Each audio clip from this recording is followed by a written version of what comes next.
യേശുവിൽ ഏറ്റവും അനുഗ്രഹീതരായ പ്രിയപ്പെട്ടവരെ, വളരെ സന്തോഷത്തോടെ പ്രാർത്ഥനയോടെ നല്ലൊരു ദിവസവും നല്ലൊരു സമയവും നിങ്ങൾക്ക് ആശംസിക്കുന്നു. സന്തോഷമായിട്ടിരിക്കുക. ദൈവത്തിൻ്റെ അനുഗ്രഹം, ദൈവത്തിൻ്റെ സ്നേഹം, ദൈവത്തിൻ്റെ കാരുണ്യം ഉയർന്ന അളവിൽ അനുഭവിക്കാൻ ഇടവരട്ടെ. മനസ്സ് വാടിയവരും മനസ്സ് മടുത്തവരൊക്കെ എന്നെ കേൾക്കുന്നുണ്ടാവും. ദൈവം നിങ്ങളുടെ കരം ഇന്ന് ചേർത്ത് പിടിക്കുകയാണ്. ദൈവത്തിൻ്റെ കരം ഇന്ന് നിങ്ങളുടെ ശിരസ്സിന്മേൽ വരും. ദൈവത്തിൻ്റെ അനുഗ്രഹം നിങ്ങളുടെ ജീവിതത്തിൽ വരും. ഈ ശുശ്രൂഷ നിങ്ങൾക്ക് നല്ലതായി തോന്നുന്നോ? ഈ പ്രാർത്ഥനയും ഇങ്ങനെ വചനം പറയുന്നതും ഈ ആശീർവാദവും നിങ്ങൾക്ക് നല്ലതായി തോന്നുകയും ഇതൊരു അനുഗ്രഹമായിട്ട് ഫീൽ ചെയ്യുകയും ചെയ്യുന്നോ? അങ്ങനെ നിങ്ങൾ ഒത്തിരി പേർക്ക് ഇത് അയച്ചു കൊടുക്കുന്നോ? എന്തുകൊണ്ടാണ് നിങ്ങൾക്കത് നല്ലതായി തോന്നിയെന്നറിയാവോ? ദൈവത്തിന് ഇഷ്ടപ്പെട്ടൊരു മനസ്സ് നിങ്ങളുടെ അകത്തുള്ളത് കൊണ്ടാണ് ഈ പ്രാർത്ഥനയും ഇതൊക്കെ നല്ലതായിട്ട് തോന്നുന്നത്. ഒത്തിരി സന്തോഷത്തോടെ ഇന്ന് നമുക്ക് ഈ വചനം കേൾക്കണം. വിശുദ്ധ യോഹന്നാൻ്റെ സുവിശേഷം 21-ാം അധ്യായം 3-ാമത്തെ വാക്യം, 3 മുതലുള്ള വാക്യമാണ്. ശിമയോൻ പത്രോസ് പറഞ്ഞു, ഞാൻ മീൻ പിടിക്കാൻ പോവാണ്. അവർ പറഞ്ഞു, ഞങ്ങളും നിന്നോടുകൂടെ വരുന്നു. അവർ പോയി വള്ളത്തിൽ കയറി. എന്നാൽ ആ രാത്രിയിൽ അവർക്ക് ഒന്നും കിട്ടിയില്ല. ഉഷസ്സായപ്പോൾ, നേരം വെളുക്കാറായപ്പോൾ യേശു കടൽക്കരയിൽ വന്നു നിന്നു. എന്നാൽ അത് യേശുവാണെന്ന് ശിഷ്യന്മാർ അറിഞ്ഞില്ല. യേശു അവരോട് ചോദിച്ചു, കുഞ്ഞുങ്ങളെ, നിങ്ങളുടെ അടുക്കൽ മീൻ വല്ലതും ഉണ്ടോ? ഞാനിങ്ങനെയാണ് ഈ വചനത്തെ ചിന്തിച്ചത്. ശിഷ്യന്മാർ മീൻ പിടിക്കാൻ പോയി. രാത്രി മുഴുവൻ അധ്വാനിച്ചു. ഒന്നും കിട്ടിയില്ല. ഉഷസ്സാകാറായി. യേശു കടൽക്കരയിൽ വന്നു. എന്നിട്ട് ചോദിച്ചു, കുഞ്ഞുങ്ങളെ, നിങ്ങൾക്ക് മീൻ വല്ലതും കിട്ടിയോ? മീൻ വല്ലതും കിട്ടിയോ എന്ന് ചോദിച്ചു. എല്ലാം അറിയുന്ന ദൈവത്തിന്, എല്ലാം അറിയാവുന്ന യേശുവിന് ഈ കാര്യം മാത്രം അറിയില്ലായിരുന്നോ? അറിയാമായിരുന്നെങ്കിൽ പിന്നീട് എന്തിനു ചോദിച്ചു? ഇത് അവർക്കൊന്ന് മനസ്സിലാകാൻ, അവർക്കൊന്ന് ഫീൽ ചെയ്യാൻ തന്നെ ചോദിച്ചതായിരിക്കാം. നിങ്ങൾക്ക് മീൻ വല്ലതും കിട്ടിയോ? ഉത്തരവിതാണ്, ഇല്ല എന്ന് അവർ ഉത്തരം പറഞ്ഞു. എന്ന് പറഞ്ഞാൽ അവരുടെ അധ്വാനം ഫെയിലായിപ്പോയി, തോറ്റുപോയി. ഇന്നലെ പോയത് വെറുതെയായി, നഷ്ടമായിപ്പോയി. ഉറക്കം നഷ്ടം, സമയം നഷ്ടം, എല്ലാം നഷ്ടം, മുഴുവൻ നഷ്ടമായിപ്പോയി. തോറ്റുപോയി, നഷ്ടപ്പെട്ടു പോയി, ഗുണമില്ലാതായി, പോകണ്ടായിരുന്നു.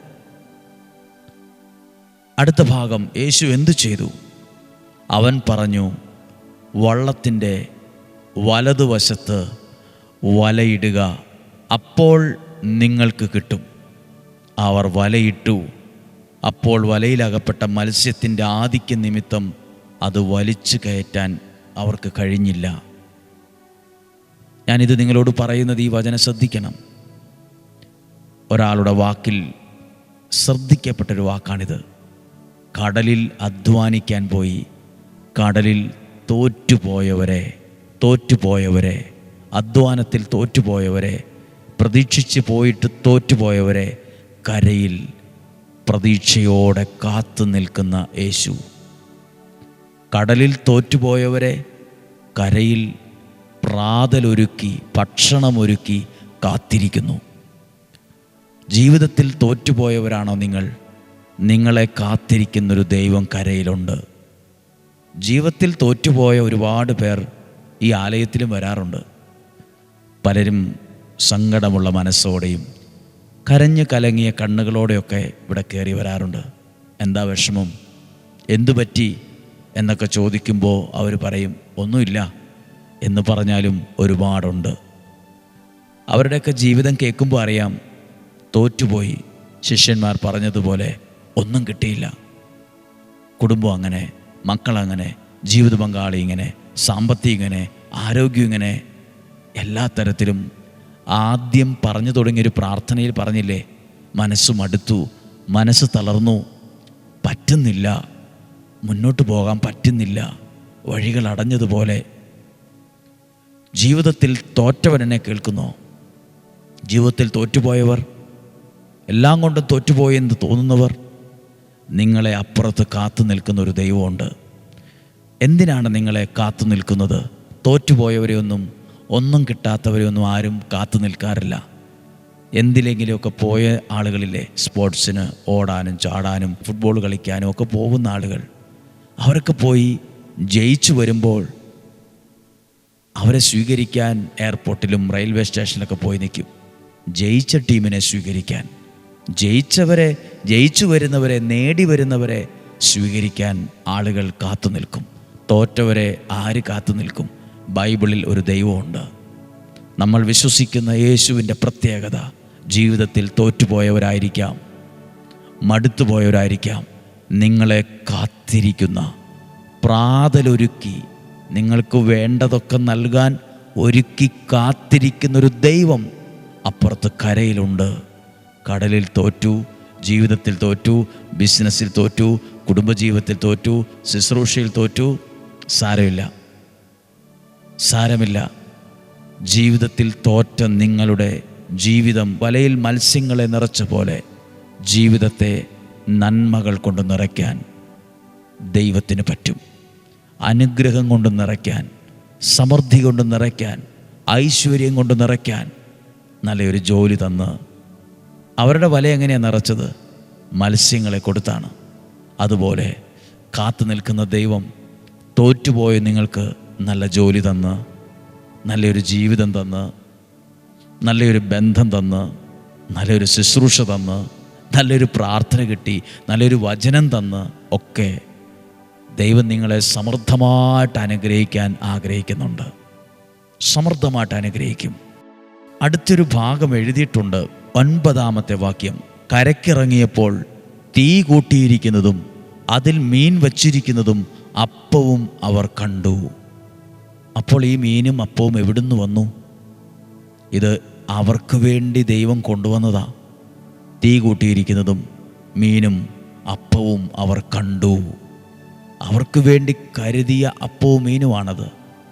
പ്രാർത്ഥിക്കുന്ന നിങ്ങളോട് പറയട്ടെ, വചനം എല്ലാ ദിവസവും മുടങ്ങാതെ കേൾക്കുന്ന നിങ്ങളോട് പറയട്ടെ, അന്ന് അവർക്ക് വേണ്ടി കരുതിയത് അപ്പവും മീനുമാണെങ്കിൽ ഈ ആലയത്തിലും, ഈ അനുഗ്രഹ ആലയത്തിലും കരുതിയിരിക്കുന്ന, ഇവിടെ വരുന്നവരെ അനുഗ്രഹിക്കാൻ കരുതി ഒരുങ്ങിയിരിക്കുന്ന ഒരു ദൈവത്തെ ഞാനും അനുഭവിച്ചിട്ടുണ്ട്.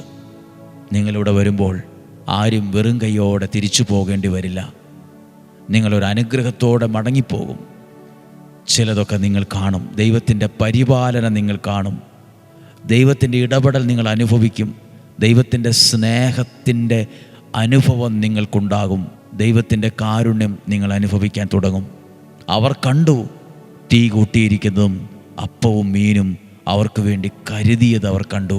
ദൈവത്തിൻ്റെ കരുതൽ നിങ്ങൾ കാണും. ആ കാര്യം എങ്ങനെ നടക്കും? ആ പണം എങ്ങനെ ശരിയാകും? ആ ഫീസ് എങ്ങനെ അടയ്ക്കും? ഇതൊക്കെ വിഷമിക്കുന്നുണ്ട്. ദൈവം നിങ്ങൾക്ക് വേണ്ടി, നിങ്ങൾ പോലും അറിയാതെ ദൈവം നിങ്ങൾക്ക് വേണ്ടി കരുതുന്നുണ്ട്. അവരോട് യേശു പറഞ്ഞു, നിങ്ങൾക്ക് മീനൊന്നും കിട്ടിയില്ലല്ലേ, എങ്കിൽ വലതുവശത്ത് വലയിടുക എന്ന് പറഞ്ഞപ്പോൾ അവർ തർക്കുത്തരം പറഞ്ഞില്ല, ന്യായീകരിച്ചില്ല. ഞങ്ങൾ ഇന്നലെ മുഴുവൻ വേറൊരു പരിപാടിയൊന്നും അല്ലായിരുന്നു, മീൻ പിടിക്കൽ തന്നെയായിരുന്നു എന്നൊന്നും അവർ തിരിച്ചു മറുപടി പറഞ്ഞില്ല. ദൈവത്തിൻ്റെ വാക്ക് കേട്ട ശിഷ്യന്മാർക്കാണ് ദൈവം കരുതിയിൽ കൊടുത്തത്. ദൈവത്തിൻ്റെ വാക്ക് കേട്ടവരെയാ ദൈവം തീ ഒരുക്കിയതും മീനും അപ്പവുമൊക്കെ ഒരുക്കി പ്രാതലൊരുക്കിയത്. വചനം കേൾക്കുന്ന നിങ്ങളെ കരുതുന്ന ഒരു ദൈവമുണ്ട്, സൂക്ഷിക്കുന്നൊരു ദൈവമുണ്ട്, പരിപാലിക്കുന്നൊരു ദൈവമുണ്ട്, നഷ്ടങ്ങളെ മാറ്റുന്നൊരു ദൈവമുണ്ട്, പരാജയത്തെ മാറ്റുന്നൊരു ദൈവമുണ്ട്. കടലിൽ അധ്വാനിച്ച് തോറ്റുപോയവരെ കരയിൽ കാത്തിരുന്നത് പോലെ നിങ്ങളുടെ ജീവിതത്തിൽ എവിടെയെങ്കിലും നിങ്ങൾ തോറ്റോ? നിങ്ങൾ വിചാരിച്ചതുപോലെ അല്ലേ ജീവിതം പോയത്? ദൈവം നിങ്ങളെ അപ്പുറത്ത് കാത്തിരിക്കുന്നുണ്ട്, തകർന്നു പോകത്തില്ല. ഇന്ന് പ്രാർത്ഥിക്കുമ്പോഴേ അടുക്കള ജോലി ചെയ്യുന്ന എല്ലാവരെയും ഓർക്കുവാണ്. അടുക്കള ജോലി എന്ന് പറഞ്ഞാൽ അടുക്കള ജോലിയൊക്കെ അത്യാവശ്യം എല്ലാവരും ചെയ്യുന്നവരായിരിക്കാം. വീട്ടുജോലിക്ക് പോകുന്ന ആൾക്കാരുണ്ട്. വീട്ടുജോലി, മറ്റു വീടുകളിൽ ഭക്ഷണം വയ്ക്കാൻ, അടിച്ചു വാരാൻ ഒക്കെ പോകുന്ന ആൾക്കാരുണ്ട്. ആശ്രമങ്ങളിൽ, കോൺവെൻറ്റുകളിൽ, പള്ളികളിൽ ഭക്ഷണം വയ്ക്കുന്നവർ, അവരുടെ കുടുംബം മുന്നോട്ട് പോകാൻ, അവർ മറ്റുള്ളവർക്ക് ഭക്ഷണം പാകം ചെയ്യാൻ അടുക്കള ജോലിക്ക് പോകുന്ന ആൾക്കാരുണ്ട്. അവരെ നമുക്ക് ഓർത്ത് പ്രാർത്ഥിക്കാം. ട്യൂഷൻ എടുക്കുന്ന ആളുകളുണ്ട്. കുട്ടികൾക്ക് ട്യൂഷൻ എടുക്കുന്ന ആളുകളുണ്ട്. അവരെ നമുക്ക് ഓർത്ത് പ്രാർത്ഥിക്കാം. ദൈവമേ, ഓരോ വിധത്തിൽ കഷ്ടപ്പെടുന്ന എല്ലാവരെയും ഞങ്ങൾ ഓർക്കുന്നു. ഓരോ വിധത്തിൽ ഭാരം അനുഭവിക്കുന്നവരെ ഞങ്ങൾ ഓർക്കുന്നു. ഞങ്ങളും ജീവിതത്തിൽ എപ്പോഴും ജയിച്ചവരൊന്നും ആയിരുന്നില്ല. തോറ്റുപോയപ്പോഴൊക്കെ ഞങ്ങൾക്ക് വേണ്ടി കാത്തിരിക്കുന്ന ഒരു ദൈവം ഉള്ളത് കൊണ്ടാണ് ഞങ്ങൾ തകർന്നു പോകാഞ്ഞത്. ഇല്ലേ തവിടുപൊടിയായി പോയേനെ, ഇല്ലെങ്കിൽ എങ്ങും എത്താതെ ഒന്നും ആകാതെ ഒന്നും ശരിയാകാതെ പോയേനെ. ദൈവത്തിൻ്റെ കാരുണ്യത്തെ ഓർത്ത് ഞങ്ങൾ നന്ദി പറയുന്നു. നമുക്ക് പ്രാർത്ഥിക്കാം. ഇന്ന് വെള്ളിയാഴ്ച ദിവസം ഇത്തിരി അനുഗ്രഹമുള്ള ദിവസമാണ്.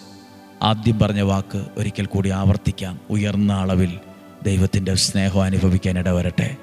ഉയർന്ന അളവിൽ നിങ്ങൾ എന്തെല്ലാം കാര്യങ്ങൾക്ക് വേണ്ടി ഇന്ന് പ്രാർത്ഥിച്ചത്, ഏത് കാര്യമാണ് നിയോഗമായി എഴുതിയിട്ടത്, ഏത് കാര്യമാണ് നിയോഗത്തോടെ പ്രാർത്ഥിക്കുന്നത്?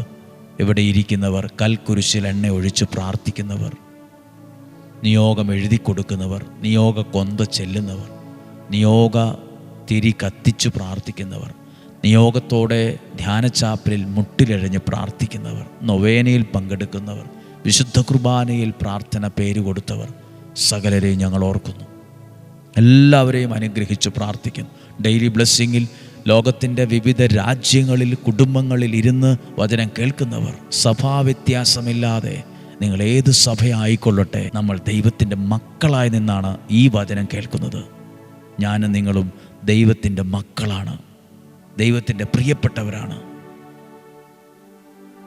മറ്റു മതത്തിൽപ്പെട്ട ഒരാളുണ്ടാവും, നിങ്ങളെയും ദൈവം സ്നേഹിക്കുന്നു. പ്രാർത്ഥിക്കാൻ പോവാണ്. നമ്മുടെ കർത്താവ് ഈശോ മിശിഹായുടെ കൃപയും പിതാവായ ദൈവത്തിൻ്റെ സ്നേഹവും പരിശുദ്ധാത്മാവിൻ്റെ സഹവാസവും നിങ്ങളോടുകൂടെ ഉണ്ടായിരിക്കട്ടെ. നിങ്ങളുടെ കുടുംബത്തിലും യാത്രയിലും തീരുമാനത്തിലും ഉണ്ടായിരിക്കട്ടെ.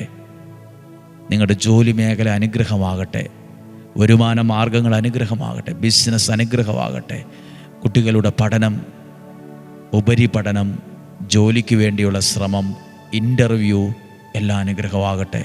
പുതിയ തുടക്കങ്ങളുണ്ടാകട്ടെ. എല്ലാ അമ്മമാർക്ക് വേണ്ടി പ്രാർത്ഥിക്കുന്നു, എല്ലാ അപ്പച്ചന്മാർക്ക് വേണ്ടി പ്രാർത്ഥിക്കുന്നു, യുവതീ-യുവാക്കൾ എല്ലാവരെയും ഓർത്ത് പ്രാർത്ഥിക്കും. കുഞ്ഞുങ്ങൾക്ക് വേണ്ടി പ്രാർത്ഥിക്കുന്നു. രോഗങ്ങൾ, അപകടങ്ങൾ, ദുർമരണങ്ങൾ, മൂപ്പെത്താത്ത മരണം സകലതും മാറിപ്പോകട്ടെ. ദീർഘായുസ്സും ആരോഗ്യത്തിന് വേണ്ടി പ്രാർത്ഥിക്കുന്നു. ദൈവമേ, ഇങ്ങനെയൊക്കെ പ്രാർത്ഥിക്കുമ്പോൾ പമ്പിൽ ജോലി ചെയ്യുന്നവർക്ക് വേണ്ടി പ്രാർത്ഥിക്കും. പമ്പിൽ ജോലി ചെയ്യുന്നവരുണ്ട്, പെട്രോൾ അടിക്കാൻ, ഡീസൽ അടിക്കാൻ ഒക്കെ പമ്പിൽ ജോലി ദിവസവേതനത്തിന് പമ്പുകളിൽ ജോലി ചെയ്യുന്ന സഹോദരന്മാർ, സഹോദരിമാർ, അവരെ ഓർത്ത് പ്രാർത്ഥിക്കുന്നു. എല്ലാവരെയും, എല്ലാ തരത്തിലും എല്ലാ തട്ടുകളിലും ആയിരിക്കുന്ന സകലരെയും ഞങ്ങൾ ഓർക്കുന്നു, പ്രാർത്ഥിക്കുന്നു. അനുഗ്രഹിക്കണമേ. ദീർഘായുസ്സും ആരോഗ്യവും സന്തോഷവും സമാധാനവും ഐശ്വര്യവും കൊടുക്കണമേ. രോഗങ്ങൾ, അപകടങ്ങൾ, ദുർമരണങ്ങൾ മാറിപ്പോകട്ടെ. ഒന്നിനും ഒരു കുറവില്ലാത്ത വിധം ഞങ്ങളെ കൈപിടിച്ചു നടത്തണമേ. ഇന്നും ജീവിക്കുന്ന യേശുവിൻ നാമത്തിൽ പ്രാർത്ഥിക്കുന്നു. പിതാവിൻ്റെയും പുത്രൻ്റെയും പരിശുദ്ധാത്മാവിൻ്റെയും നാമത്തിൽ നിങ്ങളെ ഞങ്ങൾ ഒന്നിച്ച് അനുഗ്രഹിച്ചു പ്രാർത്ഥിക്കുന്നു, ഇപ്പോഴും എപ്പോഴും എന്നേക്കും. ആമേൻ. നല്ലൊരു ദിവസം പ്രാർത്ഥനയോടെ ആശംസിക്കുന്നു. നാളെയും 5:30 ഒരുമിച്ച് കാണണം, ഒരുമിച്ച് പ്രാർത്ഥിക്കണം. വചനം കേട്ട നിങ്ങളെ നന്ദിയോടെ ഓർക്കുന്നു. ഈ വചനത്തിലൂടെ ദൈവം നിങ്ങളെ അനുഗ്രഹിക്കട്ടെ. നാളെ കാണുന്നത് വരെ സ്വർഗത്തിലെ ദൈവം നമ്മെ ഒരുമിച്ച് സൂക്ഷിക്കട്ടെ. ആമേൻ.